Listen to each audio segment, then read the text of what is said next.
నమస్తే, welcome to R360 news. Nandyal జిల్లా అయిన తర్వాత భూ కబ్జాలు ఎక్కువయ్యాయని, ఖాళీ స్థలం కనబడిందా పాగా వేస్తున్నారని సిపిఐ లిబరేషన్ పార్టీ నాయకులు గాలి రవిరాజ్ అన్నారు. నంద్యాల జిల్లా అయిన తర్వాత భూ కబ్జాలు ఎక్కువయ్యాయని సిపిఐ ఎంఎల్ లిబరేషన్ పార్టీ జిల్లా నాయకుడు గాలి రవిరాజ్ ఆరోపించారు. నంద్యాల పట్టణంలో నందమూరి నగర్, వైఎస్ఆర్ నగర్లలో కొందరు వ్యక్తులు 4 బ్యాచ్లుగా తయారై ఖాళీ స్థలం కనబడితే చాలు దొంగ పట్టాలు సృష్టించి ఆక్రమిస్తున్నారని అన్నారు. అసలైన వారు తమ పట్టాలు తీసుకుని రెవెన్యూ పోలీస్ డిపార్ట్మెంట్లను ఆశ్రయిస్తే, కబ్జాదారులు మాత్రం ఏ పార్టీ అధికారంలో ఉంటే ఆ పార్టీ నాయకుల పేర్లు చెప్పి వారు చెప్పినట్లు చేస్తున్నారని ఆరోపించారు. సామాన్య ప్రజలను సెటిల్మెంట్ పేరుతో తాము రేకుల షెడ్లు వేశాం, మాకు ఇంత ఖర్చయిందని అసలు పట్టాదారులను బెదిరించి డబ్బులు దండుకుంటున్నారని వారు ఆరోపించారు. మొన్న నందమూరి నగర్, వైఎస్ నగర్, నిన్న పట్టణంలోని 4 కుంట రోడ్డులోని రవిమాను స్థలం, నిన్న నూనెపల్లి కేసీ కెనాల్ స్థలం ఇంత జరుగుతున్నా రెవెన్యూ అధికారులలో చలనం లేదని అన్నారు.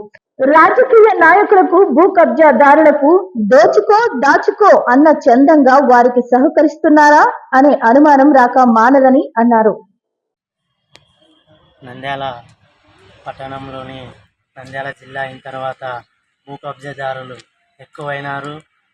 ఎక్కడ పడితే అక్కడ ప్రభుత్వ ఆస్తుల్ని కొల్లగొట్టేస్తున్న రెవెన్యూ డిపార్ట్మెంటు మొద్దు నిద్రపోతుంది.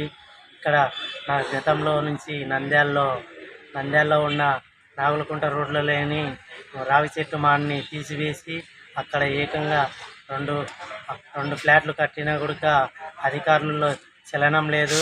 అది మున్సిపాలిటీ స్థలమైన మున్సిపల్ అధికారుల్లో కానీ చలనం లేదు.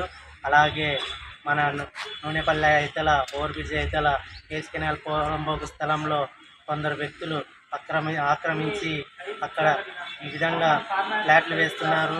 అది కూడా కన్స్ట్రక్షన్ జరుగుతున్న రెవెన్యూ అధికారులు చలనం లేదు. నంద్యాల పట్టణంలోని నందమూరి నగర్, వైఎస్ నగర్లలో దోపిడీదారులు 4 వర్గాలుగా విడిపోయి ఎక్కడ పడితే అక్కడ ఖాళీ ప్లేస్లు ఉంటే అక్కడ విడిగా ఒకరి మీద ఉన్న పట్టాన్ని ఇంకొకరి దొంగ పట్టాలు సృష్టించి ఈ విధంగా చేస్తున్న ఎంఆర్ఓ అధికారులు మొద్దు నిద్రపోతున్నారా అని సిపిఐఎంఎల్ లిబరేషన్ పార్టీగా మేము ప్రశ్నిస్తున్నాం. ఎందుకంటే ఇప్పటికైనా కనీసం ఎంఆర్ఓ కానీ ఆర్డీఓ కానీ వాటిపైన ఎలాంటి చర్యలు తీసుకోలేదు. ఇప్పుడు నంద్యాల జిల్లాలో కొత్తగా కలెక్టర్ ఆఫీసులు ఏర్పాటు చేయబడ్డాయి.